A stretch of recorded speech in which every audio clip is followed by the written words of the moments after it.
आजको सेसनमा हामी युनिट और आउटपुट कस्टिङ यानि कि हामीले जेनरल भाषामा बुझ्दाखेरि कस्ट सिट र टेन्डर सिट भनेर बुझ्छौँ। यसलाई हामी माइक्रो लेभलमा एनालाइसिस गरौँ। फाइनल एक्जामको पोइन्ट अफ भ्यूबाट हेर्दाखेरि स्टेटमेन्ट अफ कस्ट सिट अथवा टेन्डर सिटबाट तपाईलाई राम्रै मार्क्स कन्ट्रिब्युसन हुन्छ। त्यसकारणले यो पनि एउटा मोस्ट इम्पोर्टेन्ट च्याप्टर छ तपाईको फाइनल एक्जामको लागि। त्यसकारण आज यसलाई अलिकति माइक्रो लेभलबाट बुझौँ। अब कस्ट सिट अथवा टेन्डर सिटलाई तपाईले जम्मा 3वटा लेभलमा क्याटेगोराइज गरेर हेर्नुभयो भने चाहिँ प्र्याक्टिकल्ली यसलाई क्र्याक गर्नको लागि तपाईलाई अत्यन्तै सजिलो हुन्छ। एकैचोटि तपाईले लङ फर्मेट हेर्नुभयो कस्ट सिटको भने चाहिँ त्यसले प्रब्लम क्रिएट गर्न सक्छ, तपाईलाई एकदमै कन्फ्युजिङ बनाउँछ, किनभने एलिमेन्ट्स अत्यन्तै धेरै छन् है। त्यसमा तपाईले रियलाइज गर्नु पनि भयो होला क्लासमा। अब यसलाई चाहिँ यदि हामीले 3वटा भागमा यानि कि लेभल 1, लेभल 2 र लेभल 3 मा क्याटेगोराइज गरेर हेर्यौं भने चाहिँ यसलाई क्र्याक गर्न अत्यन्तै सजिलो हुन्छ र लेभल वाइज बुझ्न पनि सजिलो हुन्छ। त्यसो भए त्यो लेभलमा जानुभन्दा पनि अगाडि चाहिँ अलिकति क्रिटिकल्ली के बुझ्न पर्यो हामीले भने पहिला चाहिँ कस्ट र कस्टको क्लासिफिकेसन चाहिँ बुझ्न जरुरी छ। अब हुन त हामीलाई थ्योरी यसरी डिस्क्राइब गरेको मन पर्दैन, हामीलाई एकदम सर्टकट सिधा प्रब्लम स्टेटमेन्टमा गएको अथवा चाहिँ हामी न्युमेरिकल प्रब्लममा गएकै मन पराउँछौँ, हाम्रो नेचर त्यो छ। तर पनि कुनै पनि प्रब्लम स्टार्ट गर्नुभन्दा अगाडि अथवा कुनै पनि कन्टेन्टको स्टडी गर्नुभन्दा अगाडि पहिला चाहिँ हामीले त्योसँग सम्बन्धित एलिमेन्ट्सहरूलाई चाहिँ स्टडी गर्यौं भने हामीलाई अब्भियसली थप मद्दत चाहिँ हुन्छ है बुझ्नको लागि। त्यसकारण मैले त्यत्रो डिपली त जान्न, तर पनि तपाईलाई चाहिँ कस्टको बारेमा अथवा एलिमेन्ट अफ कस्टको बारेमा चाहिँ बुझ्न अनिवार्य छ। यो चाहिँ हामीले कस्टको बारेमा बुझ्नलाई चाहिँ यो च्याप्टरको लागि मात्रै होइन, तपाईले कस्टको बारेमा बुझ्नुभयो भने ओभरअल हामीले अकाउन्ट जति पनि स्टडी गर्छौं त्यसको बारेमा चाहिँ तपाईलाई अरू च्याप्टरमा पनि हेल्प हुन सक्छ। त्यसकारण यहाँ चाहिँ हामीले कन्टेन्ट वाइज रूपमा हेर्नु पर्दाखेरि स्टेटमेन्ट अफ कस्ट सिटमा अथवा भनौँ यो च्याप्टरमा चाहिँ एलिमेन्ट अफ कस्ट बुझ्न चाहिँ अत्यन्तै जरुरी छ। त्यसकारण म सर्टकटमा यसलाई तपाईलाई बुझाउँछु। एलिमेन्ट अफ कस्ट भन्ने बित्तिकै खर्च यानि कि कस्टलाई हामीले अत्यन्तै जेनरली हेर्दाखेरि जम्मा 3वटा भागमा क्याटेगोराइज गर्ने, that is material cost, labour cost र एक्सपेन्सेस कस्ट यानि कि एक्सपेन्सेस। अब हामीले सामान्यतया बुझ्छौँ पनि मेटेरियल यानि कि हामीलाई मेटेरियल पर्चेज अथवा त्योसँग लाग्ने टोटल ओभरअल कस्टलाई हामी मेटेरियल कस्ट भन्छौँ। Labour cost that is human रिसोर्सेसले लिने चार्जेस अथवा ह्युमन रिसोर्समाथि हामीले गर्ने खर्च जति पनि छ त्यो सबै लेबर कस्टको अन्तर्गत आउँछ। त्यसैगरी लास्टमा छ हामीसँग एक्सपेन्सेस। यो एक्सपेन्सेसमा चाहिँ के पर्छ होला, यो सबै त एक्सपेन्सेस नै हो भन्ने यदि तपाईँको दिमागमा आइरहेछ भने एक्सपेन्सेसलाई चाहिँ हामीले कसरी हेर्न पर्यो टु बी स्पेसिफिकल्ली भन्दाखेरि जस्तै हामीले प्रोडक्सनमा हामी अब टोटल्ली ओभरअल प्रोडक्सनमै सेन्ट्रलाइज भएर कुरा गर्छौँ, किनकि हामी प्रोडक्सनकै च्याप्टरमा छौँ। युनिट र output costing is totally depending upon production of goods and services. त्यस कारणले एक्सपेन्सेस यानि कि एक्सपेन्सेस भन्नाले चाहिँ हामीले जस्तो प्रोडक्सनमा तिर्ने जति पनि रोयल्टीहरू हुन्छ नि, चार्जेसहरू हुन्छ, त्यो चाहिँ एक्सपेन्सेसको अन्डरमा आउँछ। त्यसै गरी यदि कुनै पनि यो प्रोडक्सन गर्नको लागि हामीले चाहिँ युज मेसिनरीहरू हायर गर्दैछौँ भने त्योसँग रिलेटेड हायरिङ चार्ज पनि यही एक्सपेन्सेस अन्तर्गत आउँछ। त्यसै गरी यसलाई हामी चार्जेबल एक्सपेन्सेस पनि भन्छौँ जेनरली। तपाईँले प्रब्लम सल्भ गर्नको लागि क्वेसनमा धेरै ठाउँमा तपाईँले चार्जेबल एक्सपेन्सेस पनि देख्नुहुन्छ। चार्जेबल एक्सपेन्सेसको अहिले हामी डाइरेक्ट इन्डाइरेक्टको केसमा पनि एकचोटि छलफल गरौँला। त्यसै गरी कुनै पनि प्रोडक्टलाई प्रोडक्सन गर्नुभन्दा अगाडि डिजाइन गर्नुपर्ने हुनसक्छ है, त्यसको लेआउट निकाल्नुपर्ने हुनसक्छ, त्यसको प्याटर्न स्केच गर्नुपर्ने हुनसक्छ, किनकि हामीले यति ठुलो प्रोडक्सन गर्दाखेरि अथवा प्रोडक्ट डिजाइन गर्दा प्रोडक्ट म्यानुफ्याक्चरिङ गर्दा एकैचोटि दिमागमा आयो ल एकैचोटि झट्टै प्रोडक्सन गरिदिउँ भन्ने हुँदैन। हामीले कुनै पनि प्रोडक्सन गर्नुभन्दा अगाडि पहिला त्यसको रफ स्केच गर्छौँ है, त्यसको चाहिँ बारेमा प्याटर्न क्रिएट गर्छौँ, डिजाइन गर्छौँ। त्योसँग सम्बन्धित सम्पूर्ण खर्च चाहिँ जेनरली अकाउन्टिङ टर्मिनोलोजीमै गएर हेर्दाखेरि चाहिँ एक्सपेन्सेस भन्ने पार्टले बियर गर्छ। ठिक छ, ओभरअल्ली अहिले हामीले पढेको कुरालाई समराइज गर्दा एलिमेन्ट अफ कस्टलाई हामीले जम्मा 3 भागमा क्याटेगोराइज गर्यौँ, एउटा मेटेरियल कस्ट, लेबर कस्ट र एक्सपेन्सेस कस्ट। अब त्यसो भए यो 3वटा डिभिजनको प्रत्येक इन्डिभिजुअल डिभिजन फेरि केमा क्लासिफाइड हुन्छ, डिरेक्ट कस्ट र इन्डिरेक्ट कस्टमा। यानि कि मेटेरियलको पनि, लेबरको पनि र एक्सपेन्सेसको पनि सबैको इन्डिभिजुअल्ली डिरेक्ट कस्ट पनि हुन्छ, साथसाथै इन्डिरेक्ट कस्ट पनि हुन्छ। अब जेनरली हामीले क्लासमा पढाउँदै गर्दा तपाईहरुले ख्याल गर्नुभयो भएन अथवा चाहिँ यसको डिफरेन्स के हुन्छ भनेर आफ्नो दिमागमा चाहिँ प्ले गराउनु भयो भएन, तर तपाईलाई डाइरेक्ट मेटेरियल अथवा कुनै पनि डिरेक्ट एक्सपेन्सेस र इन्डिरेक्ट एक्सपेन्सेसको बारेमा जान्न चाहिँ अत्यन्तै जरुरी छ। यो सुन्दा चाहिँ जेनरल टर्म लाग्छ, तर यदि मिनिङमा जानुभयो, मिनिङमा तपाईले चाहिँ गएर हेर्नुभयो भने चाहिँ कस्ट सिटको प्रब्लम सल्भ गर्ने केसमा पनि तपाईलाई चाहिँ कुन एक्सपेन्सेसलाई चाहिँ हामी जेनरली कहाँ एलोकेट गर्ने भन्ने कुरालाई चाहिँ अत्यन्तै सहज हुन्छ। त्यो कारणले डाइरेक्ट र इन्डिरेक्टको बारेमा म तपाईलाई एउटा एक्जाम्पल दिएर चाहिँ क्लियर गरिदिन्छु है त। जस्तै सपोज यो मार्कर छ हामीसँग एउटा है त, हामी सपोज मार्कर म्यानुफ्याक्चरिङ अर्गनाइजेसन ओर मार्कर म्यानुफ्याक्चरिङ इन्डस्ट्री, हामीरा काम भनेकै के छ, मार्कर म्यानुफ्याक्चर गर्ने छ। अब हेर्नुहोस् त, जेनरली तपाईले यो प्रडक्ट भन्दै गर्दाखेरि के चाहिँ देख्नुहुन्छ अथवा के चाहिँ रियलाइज गर्नुहुन्छ। जस्तै यो प्रडक्ट ओभरअल्ली सपोज यसको फङ्सनमा जाने हो भने मैले यसरी ओपन गर्दाखेरि के बुझ्छु, यहाँबाट हामीले चाहिँ केही कुरा व्हाइट बोर्डमा लेख्नको लागि चाहिँ यसलाई प्रयोग गर्छौं। यानी कि यसको इङ्क भन्ने कुरा मेरो दिमागमा आउँछ, किनकि this is the primary part अथवा यसको प्राइमेरी फङ्सन भनेकै राइटिङ हो, त्यसकारण यसको इङ्क। अथवा ओभरअल हेर्ने भने यसलाई हामी के बुझ्छौँ, सिङ्गो मार्कर छ। त्यसो भए यहाँ आउने ओभरअल कस्ट भनेको, एक्सपेन्सेस भनेको कस्तो आउन सक्छ, जुन यो प्लास्टिक मेटेरियल बनेको छ, प्लास्टिक मेटेरियलले फर्मेसन भएको छ, यो मेटेरियल भनेको चाहिँ के त, डाइरेक्ट कस्ट। अथवा भनौँ हामीले यसको मेजर प्राइमेरी पर्पस भनेकै यसको रिटर्न हो, राइटिङ हो। त्यसकारण यो लेख्नको लागि चाहिने मेजर पार्ट के, इङ्क हो। त्यसकारण इङ्क भनेको पनि के हो त, डाइरेक्ट कस्ट, जसलाई चाहिँ हामी डाइरेक्टली उपभोग गर्छौँ अथवा जसको चाहिँ प्रोडक्ट म्यानुफ्याक्चरिङको क्रममा अथवा प्रोडक्ट कम्प्लिट प्रोडक्ट प्याकेज बन्ने क्रममा चाहिँ प्रयोग भएको हुन्छ, जसलाई हामी डाइरेक्टली अनुभव महसुस गर्न सक्छौँ। त्यसलाई चाहिँ हामी डाइरेक्ट एक्सपेन्सेस भनौँ है। इन्डिरेक्ट एक्सपेन्सेस भनेको जस्तै अझै क्रिटिकल्ली जाँदाखेरि यो प्रोडक्ट म्यानुफ्याक्चरिङ हुनको लागि यहाँनिर इङ्क र यो प्लास्टिक मेटेरियलको मात्रै त फर्मेसन भएको छैन, अथवा त्यसमा मात्रै एक्सपेन्सेस बियर भएको त छैन। यो प्रोडक्ट म्यानुफ्याक्चरिङ गर्दाखेरि एडमिनिस्ट्रेटिभ कस्ट लागेको हुनसक्छ। यो प्रोडक्ट जहाँ म्यानुफ्याक्चर भयो त्यो म्यानुफ्याक्चर भएर राखिएको गोदामको के हुनसक्छ, रेन्ट हुनसक्छ। त्यसै गरी यो प्रोडक्ट म्यानुफ्याक्चर गर्नलाई कुनै न कुनै ह्युमन रिसोर्स त हामीले लगायौँ होला, इम्प्लोइ त लागेको होला। त्यो इम्प्लोइलाई पनि त्यत्तिकै उसले काम गरेन, उसको लागि पनि हामीले सर्टेन पेमेन्ट त गऱ्यौँ त्यो बापतको है, एज अ स्यालेरी अथवा एज अ अरू कुनै पनि शीर्षकमा हामीले पेमेन्ट त गऱ्यौँ। त्यसकारण त्यस्ता खालका हिडन कस्ट जुन मार्कर भन्ने बित्तिकै त्यहाँनिर सो आउट चाहिँ हुँदैन, हामी देख्दैनौँ, इमिडिएट रियलाइजेसन हुँदैन। तर इन्डिरेक्ट रूपमा चाहिँ यसमा इन्भल्भमेन्ट रहन्छ भने चाहिँ त्यस्तो खालको पार्टलाई चाहिँ हामी के भन्छौँ, इन्डिरेक्ट एक्सपेन्सेस। सपोज फेरि अर्को पनि एउटा एक्जाम्पल दिएर हेरौँ, जुन टेबल छ, सपोज एउटा चाहिँ manufacturing company, furniture manufacturing company छ, उसले चाहिँ टेबल म्यानुफ्याक्चर गर्छ। टेबल म्यानुफ्याक्चर गर्छ भने डाइरेक्टली त्यसमा इन्भल्भ हुने, टेबल बनाउनको लागि सबैभन्दा मेजोरिटी पार्ट रिक्वायरमेन्ट के को हुन्छ, वुडको हुन्छ, वुडन पिसेसको हुन्छ, काठको हुन्छ। त्यसकारण यहाँनिर वुडन पिसेस अथवा वुड चाहिँ के भयो त, हाम्रो प्राइमेरी फ्याक्टर भयो, द्याट इज डिरेक्ट एक्सपेन्सेस भयो, जसलाई प्रयोग गर्नलाई अथवा जसलाई पर्चेस गर्नलाई हामी खर्च गर्छौँ। तर एउटा टेबल बन्नको लागि वुडन पिस, वुडन मेटेरियल मात्रै त इनफ छैन। हामीले प्रत्येक पार्ट जोड्नको लागि हामीले नेल्सको प्रयोग गरेको, काँटीको प्रयोग गरेको हुनसक्छ, पोलिसिङ प्रयोग गरेको हुनसक्छ, अथवा त्यहाँभित्र लाग्ने डिफ्रेन्ट चार्जेसहरू हुनसक्छ, जुनलाई चाहिँ हामी हिडन पार्टमा अथवा चाहिँ सेकेन्डरी पार्टमा देख्छौँ। त्यसलाई चाहिँ हामी के भन्छौँ, इन्डिरेक्ट एक्सपेन्सेस भन्छौँ। त्यसकारण डिरेक्ट र इन्डिरेक्ट एक्सपेन्सेस बुझ्नुभयो भने चाहिँ तपाईँलाई अझै फर्दर हेल्प आउट हुन्छ कि एक्सपेन्सेसलाई क्लासिफाई गर्नको लागि। ल, यति कुरा बुझिसकेपछि अब तपाईँले कस्ट सिट केही पनि छैन, कस्ट सिटलाई त्यत्रो तपाईँले चाहिँ गाह्रो रूपमा हेर्न पर्दैन। अब यसलाई चाहिँ हामीले कसरी बुझ्नु पर्यो भने, अब मेटेरियल, लेबर, एक्सपेन्सेस तीनवटैको क्लासिफिकेसन चाहिँ डिरेक्ट र इन्डिरेक्टमा भएको छ भने the only thing you have to do now is, अब तपाईँले कस्ट सिट बनाउँदै गर्दाखेरि मात्रै डिरेक्ट तीनवटै हेडिङको डिरेक्ट एक्सपेन्सेसलाई कहाँ प्लेसमेन्ट गर्ने, तीनवटै इलिमेन्टको चाहिँ इन्डिरेक्ट एक्सपेन्सेसलाई कहाँ प्लेसमेन्ट गर्ने। कस्ट सिट इज यति मात्रै कुरालाई यदि तपाईँले बुझ्न सक्नुभयो भने, कहाँ प्लेसमेन्ट गर्ने भन्ने कुरा मात्रै बुझ्न सक्नुभयो भने चाहिँ कस्ट सिटको त्यसरी हामी के गर्छौँ, प्रिपेयर गर्छौँ। कस्ट सिट त्यत्रो प्रब्लम छैन।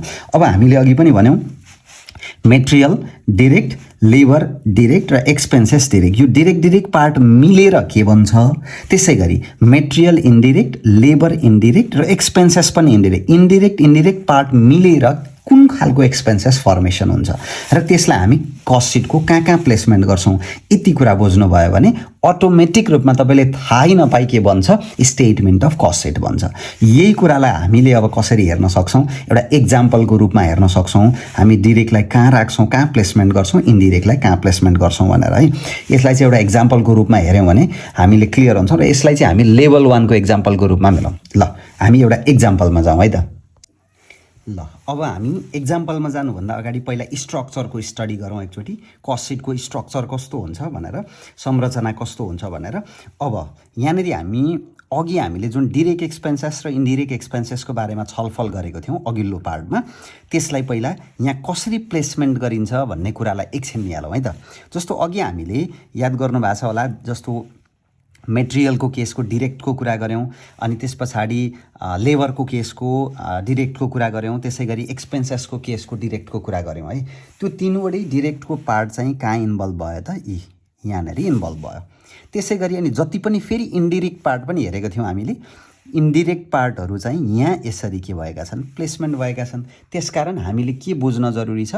अघिको जुन पार्ट थियो त्यो पार्टमा चाहिँ तिनवटै टाइप अफ एक्सपेन्स कस्टको चाहिँ तिनवटै पार्ट, यानि कि डिरेक्ट पार्ट कहाँ प्लेसमेन्ट हुन्छ, त्यसै गरी तिनवटै टाइप अफ कस्टको इन्डिरेक्ट पार्टहरू चाहिँ कहाँ प्लेसमेन्ट हुन्छ। यदि दुईवटा कुरा बुझ्यौँ भने हामीले स्ट्रक्चरलाई राम्रोसँग बुझ्न सक्छौँ। अब बाँकी रहेको हाम्रो काम भनेको चाहिँ डिरेक्ट जोडेर टोटल के आउँछ, हामीले के पाउँछौँ, त्यसै गरी इन्डिरेक्ट जोडेर के पाउँछौँ र दुइटै जोडिसके पछाडि के पाउँछौँ, त्यसमा के राख्दाखेरि चाहिँ एट द इन्ड हामीले निकाल्ने डिरेक्ट अथवा रिक्वायर्ड कुरा चाहिँ पाउँछौँ, यानि कि सेल्स पाउँछौँ। यो हामीले चाहिँ के गर्नु पर्यो? केयर गर्न चाहिँ जरुरी छ। अथवा हामीले स्टेटमेन्ट अफ कस्ट सिटमा क्याल्कुलेट गर्ने पार्ट जम्मा यति हो। त्यसकारण अब यही स्ट्रक्चरलाई, यो टोटल संरचनालाई हामीले प्र्याक्टिकल्ली एउटा लेभल 1 को रूपमा चाहिँ एक्जाम्पल हेऱ्यौँ भने कस्तो हुन्छ, यसलाई चाहिँ अब हामी हेरौँ। विशेष गरी स्ट्रक्चरमा तपाईँले याद गर्नुपर्ने कुरा दुईवटा मात्रै। पहिलो, डिरेक्ट मिलेर कहाँ प्लेसमेन्ट हुन्छ, इन्डिरेक्टको कहाँ प्लेसमेन्ट हुन्छ, र डिरेक्ट मेटेरियल्सको डिरेक्ट जति पनि इलिमेन्ट्सहरू छन्, यो इलिमेन्ट्सको टोटलमा के जोड्दा के रिजल्ट आउँछ, के जोड्दा के रिजल्ट आउँछ र के जोड्दा के रिजल्ट आउँछ, यति कुरा चाहिँ तपाईँले याद गर्नुभयो भने त्यस पछाडि हामीलाई एक्जाम्पलमा जानको लागि अथवा लेभल 1 क्र्याक गर्नको लागि कुनै पनि प्रब्लम हुँदैन। त्यसकारण यसलाई प्र्याक्टिकल्ली एउटा एक्जाम्पलको रूपमा गरेर हेरौँ, त्यस पछाडि तपाईँलाई बुझ्न झनै क्लियर हुन्छ है त।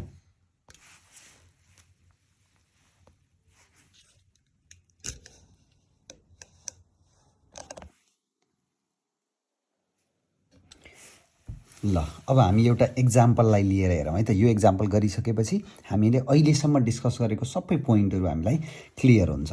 अब अघि हामीले भने जस्तै टोटल प्रब्लमलाई हामीले जम्मा 3वटा क्याटेगोरीमा क्याटेगराइज गरेर हेरौँ अथवा लेभलमा छुट्याएर हेरौँ। This is the first level, यो पहिलो लेभल हो। त्यो कारणले हामी यसमा एकदम इन जेनरल हेर्छौँ। र तपाईँले के पनि याद गर्नुहोस् भने जस्तै यो 3वटा लेभल हामी भन्दैछौँ, यदि क्वेसनमा हामीलाई टेन्डर सिटको क्वेसन आयो भने चाहिँ जेनरल्ली के हुन्छ, यही लेभल 1 को क्वेसन नै फाइनलमा सोध्छ, जुन चाहिँ एकदमै जेनरल छ, सिम्पल छ। कति जेनरल छ भनेर अब हामी एउटा प्रब्लमै गरेर हेरौँ न त है। अब क्वेसन तलपट्टि छ, example 1, consider the following information of ABC company. एकदमै सामान्य कुरा। एबिसी कम्पनी भन्दैछ भने माथिपट्टि हेरौँ त, cost seat of dot company भनेको छौँ हामीले, यहाँनिर एबिसी हाल्नु पऱ्यो है त। जस्तै सपोज हामीले यहाँनिर ABC company for the year ended, इयरको इन्डेट हामी यसमा हालौँ। त्यस पछाडि पर्टिकुलर्सबाट सुरु गरौँ। अब अघि हामीले भनिसकेको छौँ कि एक्सपेन्सेस, डिरेक्ट एक्सपेन्सेस र इन्डिरेक्ट एक्सपेन्सेस, त्यसको क्याटेगोरी पनि हामीले हेरिसक्यौँ, त्यसको फर्मेसन पनि कसरी हुन्छ अथवा त्यसलाई प्लेसमेन्ट पनि कसरी गर्छौँ भनेर हामीले हेरिसक्यौँ। अब त्यसो भए अघिको पार्टबाट हामीले बुझ्नुपर्ने कुरा अथवा अघि नै हामीले लिइसकेको नलेज चाहिँ के छ भने डिरेक्टलाई जे होस्, मेटेरियलको होस् अथवा लेबरको होस् अथवा एक्सपेन्सेसको होस्, डिरेक्टलाई हामीले के भनेको छौँ, फर्स्ट पार्टमा राख्छौँ। त्यसमा क्वेसनमा हेरौँ त, डिरेक्ट मेटेरियल पनि छ, डिरेक्ट लेबर पनि छ, डिरेक्ट एक्सपेन्सेस पनि छ। यो तिनटै पार्टलाई हामी जस्ताको तस्तै के गर्छौँ त, फर्स्ट पार्टमा लगेर राख्छौँ। त्यसो भए यसलाई कन्टिन्यू गरौँ। सबैभन्दा सुरुमा डिरेक्ट मेटेरियल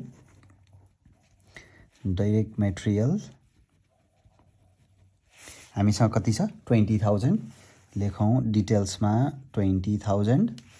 त्यसै गरी नेक्स्ट डिरेक्ट एक्सपेन्सेस पनि छ हामीसँग, डिरेक्ट एक्सपेन्सेस EXPENSES एक्सपेन्सेस 10,000 छ। डिटेल्समा अमाउन्ट भरौँ, यो सक्यो। त्यसै गरी डिरेक्ट लेबर पनि छ हामीसँग, त्यसकारण डिरेक्ट लेबर 50,000 छ, 50,000 यो पनि सक्यो। अरू केही छ डिरेक्ट हेरौँ त, केही पनि छैन। Factory overhead, selling overhead, administrative overhead र सेल्स। त्यसकारण अब अघि हामीले के भनेको छौँ, यो डिरेक्ट जोडेपछि चाहिँ हामीले डिरेक्टको कम्बिनेसन सक्छौँ र अघि हामीले पार्टमा अघि हामीले स्ट्रक्चरमा पनि हेरेको छौँ, यो डिरेक्ट जोडेपछि जति टोटल अमाउन्ट आउँछ त्यो अमाउन्टलाई चाहिँ हामी के भन्छौँ त, प्राइम कस्ट। प्राइम कस्ट यो चाहिँ तपाईँहरूले विशेष गरी याद गर्नु पर्यो। के टोटल गर्दाखेरि रिजल्टको रूपमा के आउँछ भन्ने कुरा चाहिँ तपाईँहरूले एकदमै याद गर्नु पर्यो है त।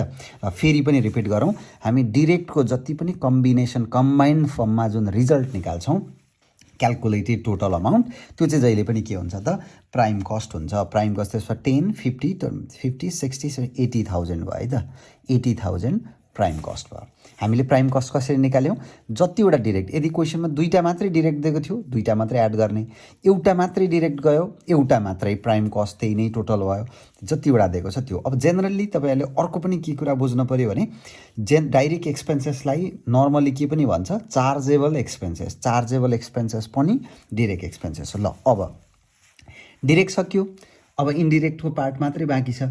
इन्डिरेक्टलाई चाहिँ अघि हामीले स्ट्रक्चरमा हेरेको थियौँ, जम्मा 3 प्रकार अथवा 3टा ओभरहेडमा यसलाई डिभाइड गरेको छ अथवा डिभाइड गरेको छ है। First overhead factory overhead, second overhead office and administrative overhead र थर्ड ओभरहेड चाहिँ सेलिङ एन्ड डिस्ट्रिब्युसन ओभरहेड। ल सबैभन्दा फर्स्ट ओभरहेडमा जाउँ, यसलाई हामीले एड गरौँ। Add factory overhead. Factory overhead अब यहाँ तलबाट ल्याउने सजिलो छ। फ्याक्ट्री ओभरहेड हामीलाई अलरेडी दिएकै छ, फ्याक्ट्री ओभरहेड 30,000। त्यो कारणले हामीले फ्याक्ट्री ओभरहेड भनेर डिटेल्समा 30,000 लेख्थ्यौँ। ठिक छ। अब एउटा मात्रै आइटम दिएको कारणले हामीले डिटेल्समा नराखिकन सिधै अमाउन्टमा ट्रान्सफर गर्छु भन्न पनि पाइन्छ। अब होइन त्यसो भए म चाहिँ के गर्छु, पहिला डिटेल्समै राख्छु अनि डिटेल्समा राखिसकेपछि डिटेल्सको पार्टलाई चाहिँ म यतापट्टि ट्रान्सफर गर्छु। ट्रान्सफर गरेर अनि दुईटालाई एड गरेर तल राख्छु भन्न पनि पाइन्छ है त। ठिक छ। ल त्यसो भए 80 र 30 110, 1,10,000। ल अघि स्ट्रक्चरमा मैले देखाएको थिएँ, तपाईँहरूले विशेष गरी याद गर्नुपर्ने कुरा, केमा के जोड्दा के रिजल्ट आउँछ भन्ने कुरा चाहिँ विशेष इम्पोर्टेन्ट छ। त्यसकारण prime cost 80,000, prime कस्टमा add factory overhead 30,000, यानि कि यही अमाउन्ट यो हो। 80मा 30 एड गर्दा कति भयो, 110। त्यसो भए अब रिजल्ट के आउँछ त्यो चाहिँ इम्पोर्टेन्ट छ। प्राइम कस्टमा फ्याक्ट्री ओभरहेड जोडेपछि के आउँछ, फ्याक्ट्री कस्ट आउँछ। फ्याक्ट्री कस्ट यो हाम्रो 110 चाहिँ फ्याक्ट्री कस्ट आयो। फर्स्ट इन्डिरेक्ट एक्सपेन्सेस सक्यो। त्यसो भए सेकेन्डमा जाउँ, एड अफिस एन्ड एडमिनिस्ट्रेटिभ, मैले ओएच सर्टकटमा ओभरहेड लेखेँ है त। ल यसलाई अन्डरलाइन गरिदिनु भयो भने अझ क्लियर देखिन्छ। ल अफिस एन्ड एडमिनिस्ट्रेटिभ ओभरहेड। अब तल हेरौँ त, अफिस एन्ड एडमिनिस्ट्रेटिभ ओभरहेड पनि दिएकै छ क्वेसनमा है, 15,000। त्यसो भए अब यहाँ फेरि अघिकै जस्तो डिटेल्समा लेखेर उता ट्रान्सफर गर्नुभयो पनि एउटै हो, अथवा होइन सिङ्गल आइटम छ सिधै म यता लेख्छु भन्नुभयो भने पनि एउटै हो। त्यसकारण अघि मैले चाहिँ ट्रान्सफर गरेको छु, अहिले चाहिँ म एक्जाम्पलको रूपमा चाहिँ सिधै लेख्छु है त। 15,000 यता लेखेर यता ट्रान्सफर गरे पनि हुन्छ। ल ओके। अब त्यसै गरी फेरि फ्याक्ट्री कस्ट 1,10,000 आएको छ। फ्याक्ट्री कस्टमा add office and administrative overhead 15,000 गरेपछि अब कति टोटल हुन्छ त्यो हामीले लेख्नु पऱ्यो। यानि कि 110मा 15 जोड्दाखेरि 125,000। र अर्को याद गर्नुपर्ने कुरा, केमा के जोड्दा के रिजल्ट आउँछ भन्ने कुरा है त। त्यसो भए फ्याक्ट्री कस्टमा अफिस एन्ड एडमिनिस्ट्रेटिभ ओभरहेड जोडिसकेपछि आउँछ कस्ट अफ प्रोडक्सन। यो चाहिँ याद गर्नु पऱ्यो। कस्ट अफ प्रोडक्सन आयो 125,000। अब लास्टमा हामीसँग भएको इन्डिरेक्ट एक्सपेन्सेसको type, that is selling and distribution overhead. Selling and distribution, OH means overhead है त। सेलिङ एन्ड डिस्ट्रिब्युसन ओभरहेड हेरौँ त, सेलिङ एन्ड डिस्ट्रिब्युसन ओभरहेड पनि दिएकै छ हामीलाई क्वेसनले नै। 5,000 यहाँ लेखेर यहाँ ट्रान्सफर गरे पनि हुन्छ, एकैचोटि अमाउन्टमा लेखे पनि हुन्छ है त। 125मा 5 जोडे 130। फेरि याद गर्नुपर्ने कुरा, कस्ट अफ प्रोडक्सनमा selling and distribution overhead add गरेपछि आउँछ हामीसँग टोटल कस्ट। टोटल कस्ट हामीलाई चाहिएको कुरा पनि यही नै हो, टोटल कस्ट है त। अब बाँकी रहेका मात्रै दुईवटा इलिमेन्ट, टोटल कस्टमा जहिल्यै पनि प्रफिटलाई हामीले एड गरेपछि, एड प्रफिट गरेपछि के आउँछ, सेल्स अमाउन्ट आउँछ है त। सेल्स अमाउन्ट आउँछ। अब हेरौँ यो दुईटा कुरा मिसिङ छ है त। अब अथवा यो दुईटा कुरा बाँकी छ हामीले फाइन्ड आउट गर्नको लागि। जहिल्यै पनि याद गरौँ, प्रफिट र सेल्स दुईटा चाहिएको मध्ये एउटा इलिमेन्टको बारेमा चाहिँ क्वेसनले डिस्क्राइब गरेकै हुन्छ। या त प्रफिटको बारेमा डिटेल्स दिएको हुन्छ भने या त सेल्सको बारेमा डिटेल्स दिएको हुन्छ। यो दुईटा मध्ये एउटा डिटेल्स दिएको छ भने बाँकी रहेको रिमेनिङ डिटेल्स चाहिँ हामीले आफै क्यालकुलेट गर्न सक्छौँ। त्यसो भए जहिले पनि हामीले क्वेसनमा के सर्च गर्नु पर्यो, क्वेसनले प्रफिटको बारेमा केही बोल्दैछ कि सेल्सको बारेमा केही बोल्दैछ भनेर। त्यसो अहिलेको पार्टमा हाम्रो क्वेसनले के को बारेमा बोल्दैछ, सेल्सको। सेल्स दिएको छ उसैले, सेल्स हामीसँग कति छ, 1,60,000। जे दिएको छ त्यसलाई प्लेसमेन्ट गरिदिने, 1,60,000। ठिक छ। त्यसो भए अब हामीसँग के भयो, हामीले भनेको थियौँ दुईटा मध्ये एउटा इलिमेन्ट चाहिँ जहिले पनि क्वेसनले दिनै पर्छ। दुईटा मध्ये अहिले हामीलाई सेल्स अमाउन्ट दिएको छ अनि हामीसँग टोटल कस्ट छ। त्यसो भए हामीले जम्मा कुनै पनि सामान प्रोडक्ट चाहिँ 1,60,000 मा बिक्री गऱ्यौँ, सेल्स गऱ्यौँ, त्यसको कस्ट, त्यसको खर्च चाहिँ हामीलाई 1,30,000 मात्रै थियो भनेपछि कति प्रफिट भयो त हामीलाई, 1,60,000 अथवा के कसरी बुझौँ, 1,30,000 मा बनाएको प्रोडक्टलाई हामीले 1,60,000 मा बेच्यौँ भने कति प्रफिट भयो त। Profit is the difference between sales amount and total cost. यो दुईटाको डिफरेन्स नै प्रफिट हो। अथवा कसरी पनि बुझे भयो, टोटल कस्टमा प्रफिट एड गर्दा सेल्स आउँछ भनेपछि त सेल्स अमाउन्टमा टोटल कस्ट माइनस गरेपछि प्रफिट आउँछ। This is the difference between sales amount and total cost. त्यो कारणले 1,60,000 मा 1,30,000 घटाउँदाखेरि जति जुन डेभिएसनको अमाउन्ट छ, डिफरेन्स अमाउन्ट छ 30,000, this is our profit amount. ल हेर्नुहोस् त, यति गरिसकेपछि हाम्रो लेभल 1 को स्टेटमेन्ट अफ कस्ट सिट चाहिँ कम्प्लिट हुन्छ। अब जेनरली यदि क्वेसनमा हामीलाई चाहिँ फाइनल एक्जाममा हामीलाई चाहिँ टेन्डर सिट सोधेको छ भने जेनरली यही लेभलको क्वेसन सोध्ने हो। लेभल 1 कै क्वेसन सोध्छ जसमा सबै डिटेल्स दिएकै हुन्छ। यसरी हाम्रो काम भनेको डिरेक्ट एक्सपेन्सेस र इन्डिरेक्ट एक्सपेन्सेसको प्लेसमेन्ट गर्ने मात्रै हो।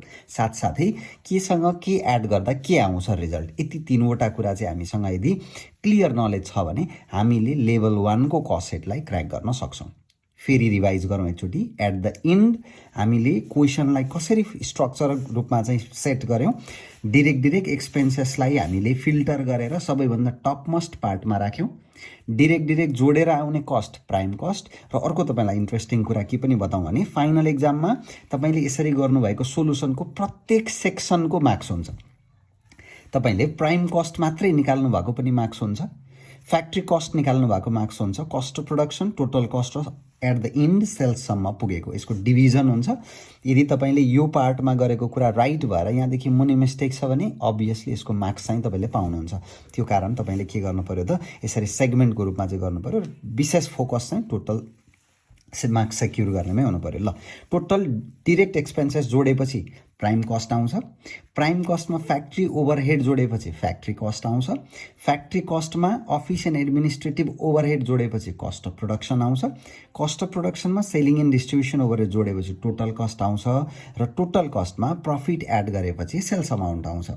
अब यो प्रफिट र सेल्स अमाउन्ट मध्ये दुईवटा मिसिङ एलिमेन्ट मध्ये एउटा कुनै एलिमेन्ट क्वेसनमा दिएकै हुन्छ र त्यो एलिमेन्टलाई प्लेसमेन्ट गरेपछि बाँकी जुन एलिमेन्ट रहन्छ त्यसलाई चाहिँ हामी के गर्छौँ, डेभिएसनबाट क्यालकुलेट गर्छौँ। जस्तै अहिले चाहिँ सेल्स अमाउन्ट र टोटल कस्ट दुईटा कुरा हामीसँग अभाइलेबल थियो, त्यसकारण हामीले यो र यो दुईटाको डेभिएसनलाई चाहिँ प्रफिटको रूपमा राख्यौँ। कहिलेकाहीँ के हुन्छ, सेल्स अमाउन्ट दिएको हुँदैन, प्रफिटको डिटेल्स दिएको हुन्छ।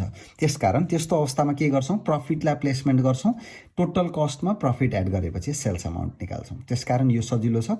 नेक्स्ट लेभल 2 मा, यो अहिले हामीले लेभल 1 गऱ्यौँ, लेभल 2 र लेभल 3 मा चाहिँ हामीले प्रफिटको अमाउन्ट कसरी क्यालकुलेट गर्छौँ, सेल्सको अमाउन्ट कसरी क्यालकुलेट गर्छौँ, त्यसमा चाहिँ फर्मुला बेसिसबाट जानुपर्ने हुन्छ। फर्मुला एकदम इजी छ। यो भिडियोमा हामी लेभल 1 सम्मको मात्रै स्टडी गरौँ। लेभल 2 र लेभल 3 लाई चाहिँ नेक्स्ट भिडियोमा हामी के गर्छौँ, प्रेजेन्ट गर्छौँ। त्यसकारण अहिलेलाई कस्ट सिटको बेसिक थ्योरिटिकल इन्फर्मेसन साथसाथै कस्ट सिटको बेसिक लेभलको यानि कि लेभल 1 को न्युमेरिकल प्रब्लम पनि हामीले गरेर हेरौँ। अब 2 र 3 चाहिँ हामी चाँडै अर्को भिडियोमा चाहिँ यसलाई प्रेजेन्ट गरौँ। आजलाई यति है त।